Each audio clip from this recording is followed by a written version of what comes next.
Morning বন্ধুরা, আশা করি তোমরা সবাই ভালো আছো। আমি দেখো কড়াইতে জল বসিয়ে দিয়েছি। আমি লাউ শাক দিয়ে মটর ডাল করব। তার জন্য আমি ডাল ধুয়ে নিয়েছি আর এদিকে জল বসিয়ে দিয়েছি। তোমরা ডাল রান্না করে তোমরা দেখতে থাকো।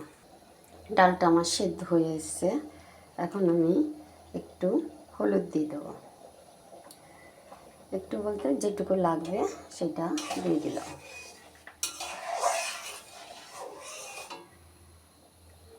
এবার আমি স্বাদ অনুযায়ী নুন দিয়ে দেবো, দিয়ে এবার লাউ পাতাগুলো দিয়ে দেবো। আমি লাউ পাতাটা দিয়ে দিয়েছি, তোমাদেরকে দেওয়ার সময় দেখাতে পারিনি, আমার একটু মোবাইলে অসুবিধা হয়েছিল। এবার আর একটু সেদ্ধ হবে লাউ শাকগুলো।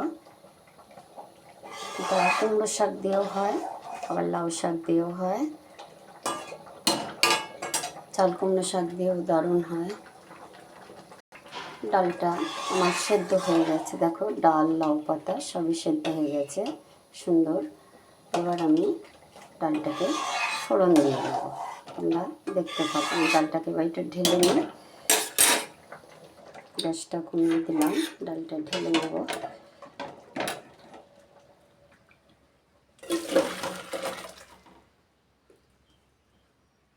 এবার এই কড়াইতে এবার আমি তেল দিয়ে দিয়েছি কড়াইতে। এবার ফোড়ন দেবো শুকনো লঙ্কা, একটা দিয়ে তেজপাতা দু টুকরো করে নিচ্ছি,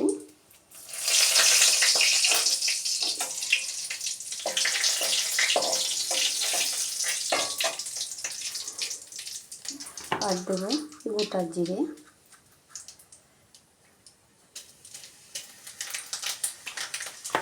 হাফ চামচের মতন দিলাম।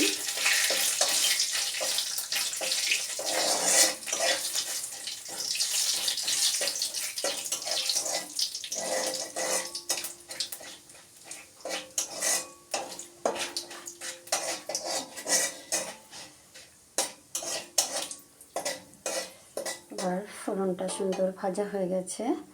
আমার গ্যাসটা কমানোই আছে, নাহলে ফোড়নটা পুড়ে যাবে। এবার আমি আদা বেটে রেখেছি, আমি একটু আদা দিয়ে দেবো। এক ইঞ্চি মতন আদা দিয়ে দিলাম। তেলটা ফুটছে, তার জন্য আমি একটু হলুদ দিয়ে দিলাম।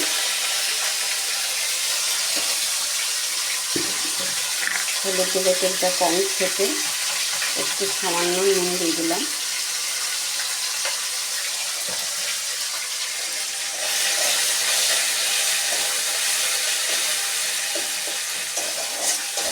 আমি আদাটাকে বেটে রাখি, তাহলে আমার একটু সুবিধা হয়।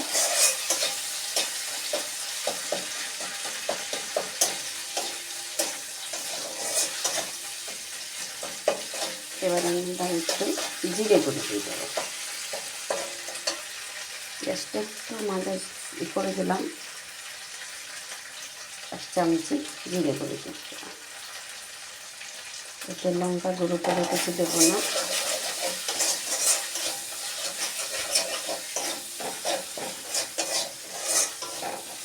এবার আমি একটু ভালো করে কষিয়ে নেব। মশলাটা পুরো কষানো হয়ে গেছে।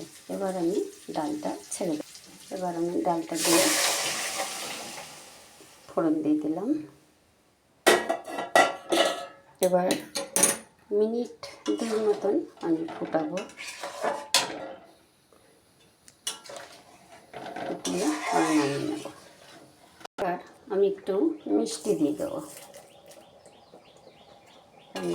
ডালটা একটু মিষ্টি না দিলে ভালো লাগবে না। একটু মিষ্টি দিয়ে দিলাম। এবার আমি 2 মিনিট মতন ফুটবে, তারপর আমি নামিয়ে দেবো। এর আগে আমি পালং শাকের ডাল দেখিয়েছি, এবার আমি মটর ডাল লাউ শাক দিয়ে করা দেখালাম। তোমরা এরকম রান্না করে ঘরে খেয়েও ভালো লাগবে। এবার আমি ঘি দিয়ে দেবো একটু, অনেকটা ঘি পড়ে গেল, ঠিক আছে, অসুবিধা নেই, টেস্ট ভালোই লাগবে। এবার আমার ডালটা হয়ে গেছে, আমি এবার নামিয়ে দেবো।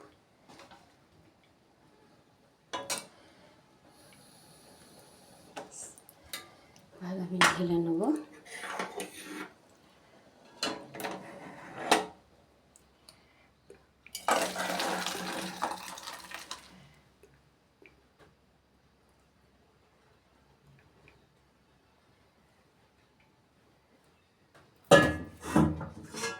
তোমাদের আমার এই রেসিপি কেমন লাগলো তোমরা কমেন্ট করো। যদি ভালো লাগে আমার চ্যানেলটাকে সাবস্ক্রাইব করো, লাইক করো, শেয়ার করো। আবার অন্য রান্না নিয়ে আসবো।